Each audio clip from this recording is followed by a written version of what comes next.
And talk about buzz. Vice President Biden has been the talk of the town in Washington, and just about everywhere he goes, the people are asking his 2016 plans. Are you running for president? Have you made your decision yet? Can't hear you. Have you made your decision yet? There does come a point where a decision has to be made. The real test of whether or not Joe Biden wants to run for president is if he starts attacking Hillary Clinton's ethics. That he has run for president twice before, I think should be a clear indication that he believes that he's got something to offer. We can bend history to our own making. I'm not going to comment on what Joe's doing or not doing. You can direct those questions to my very able vice president. He's talented, he's got a lot to offer, but it's a hard road forward if he decides to go. Former Speaker of the House and the author of the brand new novel Duplicity, Speaker Newt Gingrich, is here to go on the record. Good evening, sir. How are you? You know, I'm fine. I'm playing the parlor game in Washington about Vice President Biden, and it's gotten so confusing. I don't remember what I last predicted. So at least I need to have you play. Is Vice President Biden running or not? Oh, I think he's running. And I think he's running partly as an insurance policy because Hillary may well collapse at some point.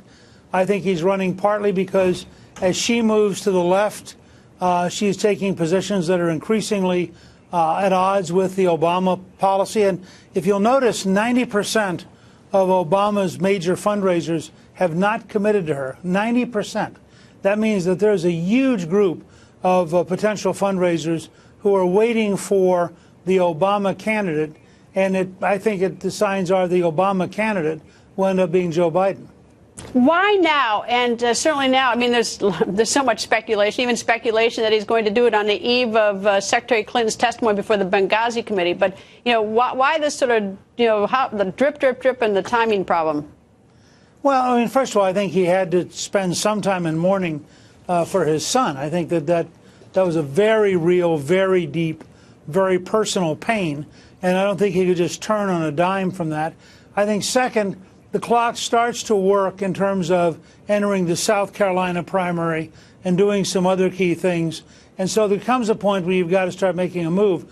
But frankly, Secretary Clinton has had a bad couple months. She has decayed. You know, in one study that I saw, when you ask her name and you do a word association, the word liar comes up as the most frequent single word people associate with Hillary Clinton. So if you're Joe Biden watching that, you're thinking, hey, there is going to be an opening here at some point.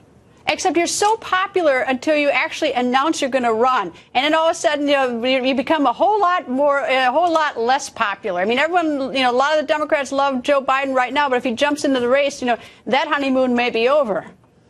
Well, it may be, and I think, but he has a very good political personality. I mean, he really does love life. He loves people. He loves campaigning.